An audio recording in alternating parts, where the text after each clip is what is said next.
Anyway, so the way I see it is that with that UK situation that you brought up, yes, I mean, if you just say, hey, let's get a bunch of people to play dodgeball, eventually, if you're in a public area, one of your, the gym at your university or, on a lawn somewhere, even if you can find a lawn that's restrictive enough that you don't have balls flying into traffic and all that kind of mess, I think that college dodgeball is a game that people at least want to see what it's about. Because that's the only reason I got hooked is because I have fraternity brothers that are on the dodgeball team, and they were like, Figs, man, we play dodgeball. And I'm like, you guys play dodgeball?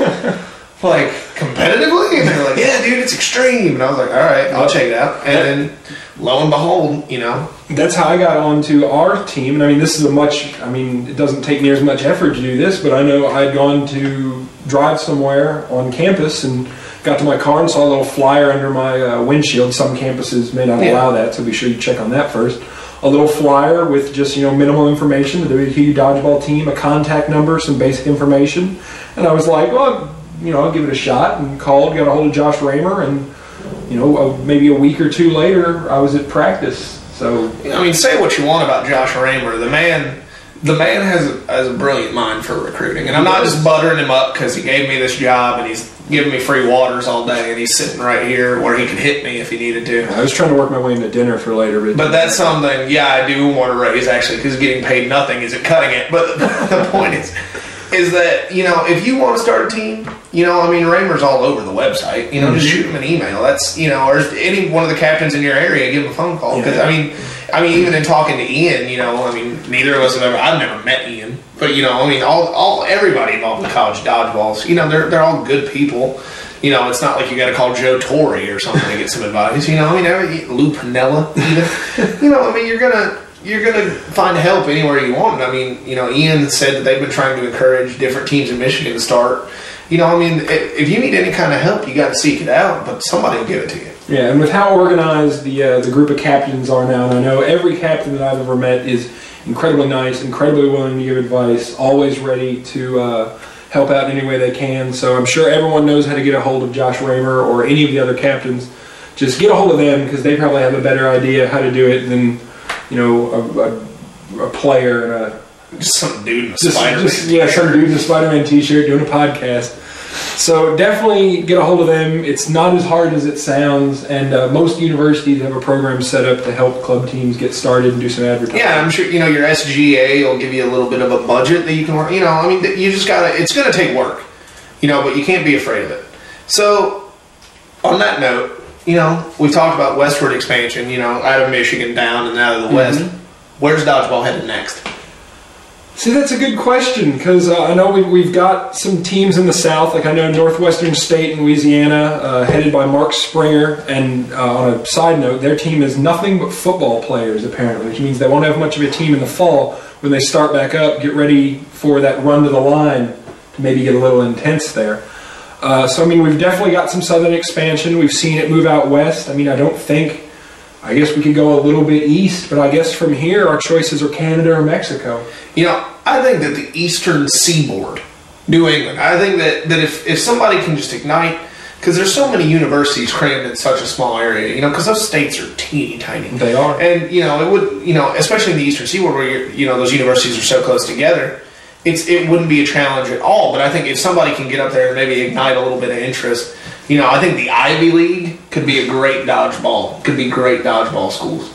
So maybe like an endorsement from Tom Brady, someone that can really sell. Because, you could take a dump in a piece of aluminum foil, wrap it up, and Tom Brady could sell it to anyone up there. Except me, because I hate that snake bastard. Well, there's no accounting for taste. So yeah, but I was more referring to people up in those people wouldn't know good football if it kicked them in the teeth. But this is dodgeball. This is dodgeball, so. and we don't want to start hate mongering because we don't know who's going to listen. This is on iTunes. Tom Brady could get a hold of it. If Tom Brady gets a hold of this, I'll fight him. Write that down. Okay, so we have our first official Thunderdome challenge here. If we hear from Tom Brady, you have to fight him there, right? That's perfectly acceptable. Understood.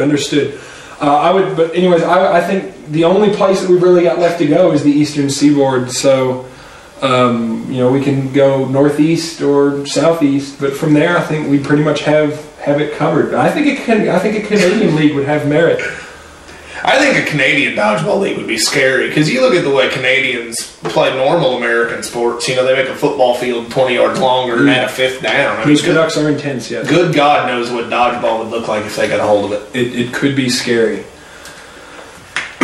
So that wraps up the issues discussion. I feel like a weight is off my chest. And I was just about to say the same thing. I've been thinking about these topics for literally years. Before I even knew college dodgeball existed, I was thinking, where would college dodgeball go other than Michigan? You know, I mean, I've really only been thinking about these topics for like the last 45 minutes. I'm not going to try to lie to the good people. You know, I sip the red wine of truth. And so, to be honest with you, it's just what we do. We're average Joes. We are average Joes. We'll be right back. You stole my red wine. I was sitting there thinking, I was like, how the hell am I going to work red wine? Red wine? Sorry, speech impediment. I had sweet red wine. Could have done that one, but I was like, what is the red wine? Bob Dylan. Wait, you have to start that again.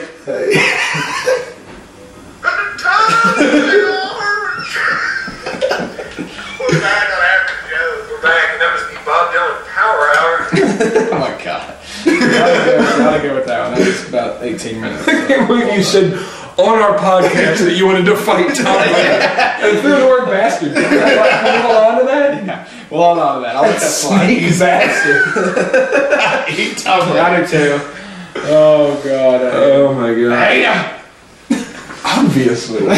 Offered to fight him on his So this is the outro. This is the outro. So this is remind everybody to subscribe, check out the website, send us emails, hit the message boards. Yeah, especially the average Joe. What we're doing later. Yes. What we're doing later, and encourage people to put some kind of input into this. Yes. Tell them that there is a page for this, and instead of us just getting out here and rambling about Bob Dylan songs and the failure of the Detroit auto market, we'd like something else to cover. That seems like years ago.